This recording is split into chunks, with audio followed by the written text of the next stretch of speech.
Hi friends, welcome back to Samayal Sarithiram. ரொம்ப நாளாவே நம்மளோட சமையல் சரித்திரம் நேயர்களுக்கு இந்த டிஷ் செஞ்சு காட்டணும் அப்படின்றது எங்களோட விருப்பங்க. அப்படி என்ன டிஷ் அப்படினு கேக்குறீங்களா? மீன் குழம்பு அண்ட் மீன் ஃப்ரை. அத தாங்க நம்ம இன்னைக்கு பார்க்க போறோம். இது எங்க மாமியாரோட ரொம்ப ஸ்பெஷலான ரெசிபி.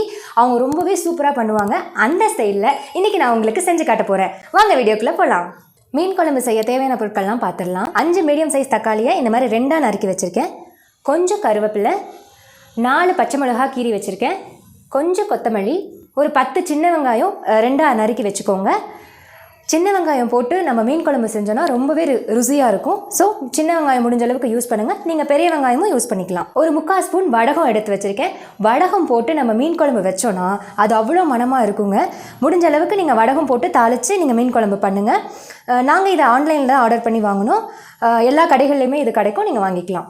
நாங்கள் இந்த மாங்காய் போட்டு தான் குழம்பு வைக்க போகிறோம். மாங்காய் போட்டு மீன் குழம்பு வச்சா எவ்வளோ டேஸ்ட்டாக இருக்குன்னு சொல்லவா வேணும். அடுத்து ஒரு 7 சின்ன வெங்காயத்தை இந்த மாதிரி ரெண்டாக நறுக்கி வச்சுக்கோங்க. 1/2 கப்பு தேங்காய் எடுத்து வச்சுருக்கேன். இந்த தேங்காயும் சின்ன வெங்காயத்தையும் சேர்த்து நம்ம அரைச்சி எடுத்துக்க போகிறோம். ஒரு கைப்பிடி புளி எடுத்து வச்சுருக்கேன். புளி மட்டும் நம்ம கரைச்சி டேஸ்ட்டுக்கு ஏற்ப நம்ம ஆட் பண்ணிக்கலாம். 5 டேபிள் ஸ்பூன் இந்த கலப்பு தூள் எடுத்து வச்சுருக்கேன். இந்த மசாலா நாங்கள் வீட்டிலேயே தயாரித்தது. இந்த மசாலா எப்படி பண்ணணும் அப்படின்ற வீடியோவும் நாங்கள் இந்த வீடியோவோட நாங்கள் அட்டாச் பண்ணியிருக்கோம். நீங்கள் அதையும் பார்த்து தெரிஞ்சுக்கோங்க. 1/2 டீஸ்பூன் மஞ்சத்தூள், தேவையான அளவுக்கு கல்லுப்பு. ஸோ இந்த தக்காளியை நம்ம மிக்சியில் போட்டு அரைச்சி எடுத்துக்க போகிறோம். நார்மலாகவே தக்காளி கையில் பிழிஞ்சு விட்டு தான் சேர்த்து மீன் குழம்பு பண்ணுவாங்க. இப்போ இருக்க தக்காளியை அந்தளவுக்கு நம்ம ஃபைனாக அரைக்க முடியல. ஸோ அதனால் நாங்கள் இந்த மிக்சியில் போட்டு பேஸ்ட்டாக அரைச்சி எடுத்துக்க போகிறோம். இந்த மீன் குழம்பு செய்கிறதுக்கு நம்ம இன்றைக்கி எடுத்துக்கிட்ட மீன் ஷீலா மீனுங்க. ஒரு பெரிய ஷீலா மீனை வாங்கினோம். அது ஒரு 1.5 கிலோ வந்துச்சு. இப்போ நான் தனித்தனியாக பிரித்து எடுத்து வச்சுருக்கேன். இதை நம்ம வறுவல் செஞ்சு எடுத்துக்க போகிறோம். இதை நம்ம குழம்பு செய்ய யூஸ் பண்ணிக்க போகிறோம். இப்போ நம்ம மீன் வறுவல் செய்ய மசாலா ரெடி பண்ணிக்கலாம். தனி மிளகாய்த்தூள் நான் 2 ஸ்பூன் ஆட் பண்ணுறேன். 1 ஸ்பூன் மஞ்சள், 1 ஸ்பூன் ஜிஞ்சர் கார்லிக் பேஸ்ட்டு. அடுத்து ஒரு 3/4 ஸ்பூன் நான் சோம்புத்தூள் ஆட் பண்ணுறேன். சோம்புத்தூள் ரொம்ப நல்ல ஃப்ளேவர் கொடுக்கும். நம்ம குழம்புக்கு அரைச்சி வச்ச தேங்காயும் சின்ன வெங்காயத்தையும் அரைச்சோம் இல்லைங்களா, அதில் நான் ஒரு 2 ஸ்பூன் பேஸ்ட் ஆட் பண்ணிக்கிறேன். வறுவலுக்கு எப்போவுமே இந்த மாதிரி ஒரு தேங்காவையும் சின்ன வெங்காயத்தையும் அரைச்ச பேஸ்ட் ஆட் பண்ணுறது ரொம்பவே சூப்பராக அந்த டேஸ்ட்டை தூக்கி கொடுக்குங்க. மறக்காமல் இதை நீங்கள் ஆட் பண்ணிக்கோங்க. 1 டீஸ்பூன் புளித்தண்ணி ஆட் பண்ணிக்கலாம். புளித்தண்ணி ஆட் பண்ணுறது கூட அந்த வறுவலுக்கு டேஸ்ட்டை இன்னும் கொஞ்சம் நல்லா தூக்கி கொடுக்குங்க. அதுக்காக தான் நம்ம ஆட் பண்ணுறோம். தேவையான அளவுக்கு உப்பு சேர்த்துக்கலாம். அடுத்து நான் ஒரு 2 ஸ்பூன் எண்ணெய் விடுறேன். இந்த எண்ணெய் எதுக்கு நம்ம ஆட் பண்ணுறோம் அப்படின்னா, மசாலா நம்ம ஃப்ரை பண்ணும்போது பிரிஞ்சு வராமல் இருக்கிறதுக்காக ஒரு 2 ஸ்பூன் ஆட் பண்ணிக்கிறோம். இப்போ இதை நல்லா கையிலையே பிசைஞ்சு விடுங்க. வறுவலுக்கு மசாலா தயாராகிடுச்சுங்க. தேவைப்பட்டால் நீங்கள் டேஸ்ட் பார்த்து உப்பும் ஆட் பண்ணிக்கலாம்.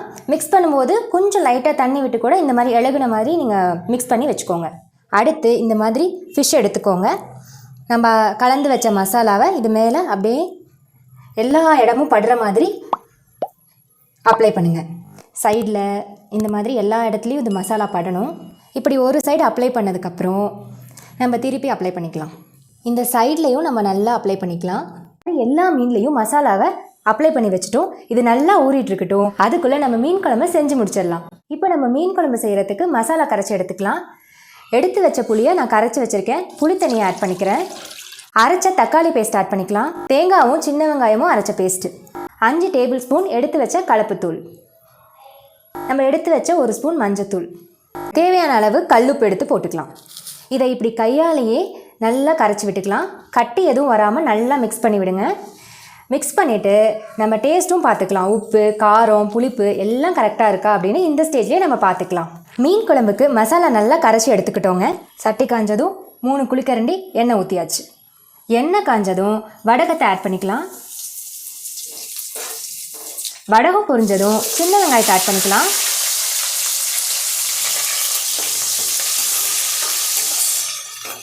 இதை இப்படி நல்லா வதக்கி விடுங்க.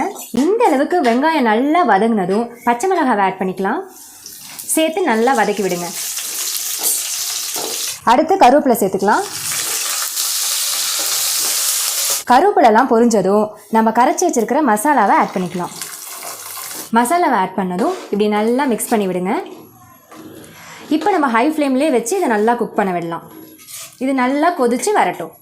இந்த அளவுக்கு குழம்பு கொதித்து வந்ததும் நம்ம அரிஞ்சு வச்சுருக்கிற மாங்காய் துண்டுகளை ஆட் பண்ணிக்கலாம். குழம்பும் நல்லா கொதித்து வரணுங்க. மாங்காவும் வெந்து வரணும். இதை நல்லா கொதிக்க விடுவோம். பச்சை வாசனைலாம் போய் சூப்பராக பிரிஞ்சு வரட்டும். குழம்பு நல்லா கொதிச்சு வந்துருச்சுங்க. பச்சை வாசனைலாம் போய் சூப்பராக வந்திருக்கு. இந்த ஸ்டேஜில் அடுப்பை வந்து ஸ்லோவில் வச்சுருங்க. லோ ஃப்ளேமில் தான் இருக்கணும். இப்போ நம்ம மீனெல்லாம் ஆட் பண்ணிக்கலாம். எல்லா மீனையும் இந்த மாதிரி ஆட் பண்ணிக்கோங்க. எல்லா மீனையும் நம்ம நல்லா சேர்த்துக்கிட்டோம். நீங்கள் நல்லா குழம்புல படுற மாதிரி நல்லா தள்ளி விட்டுருங்க. அடுப்பை லோ ஃப்ளேம்லேயே வச்சுட்டு 3 நிமிஷம் இதை நல்லா வெந்து வரட்டும். ஹை ஃப்ளேமில் வச்சிடாதீங்க. மீனெல்லாம் உங்களுக்கு வந்து உடஞ்சிரும். உடையாமல் வரணும் அப்படின்னா நம்ம லோ ஃப்ளேம்லேயே இதை குக் பண்ணணும். நம்ம மூடி போட்டு 3 நிமிஷம் வச்சிடலாம்.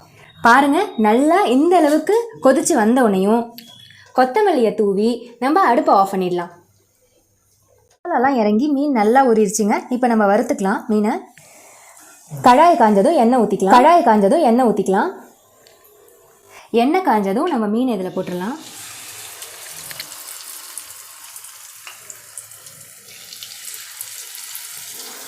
மீடியம் டு ஹை ஃப்ளேம்லேயே இதை நம்ம பொரிச்சு எடுத்துக்கலாங்க. ரொம்பவும் ஹை ஃப்ளேம் வச்சிட்டோம்னா ஒரே பக்கம் தீஞ்சிரும். அதனால் ஒரு மீடியம் டு ஹை அந்த லெவலில் நம்ம வச்சுக்கலாம். மீனை நல்லா திருப்பி போட்டு நம்ம ஃப்ரை பண்ணிக்கலாம்.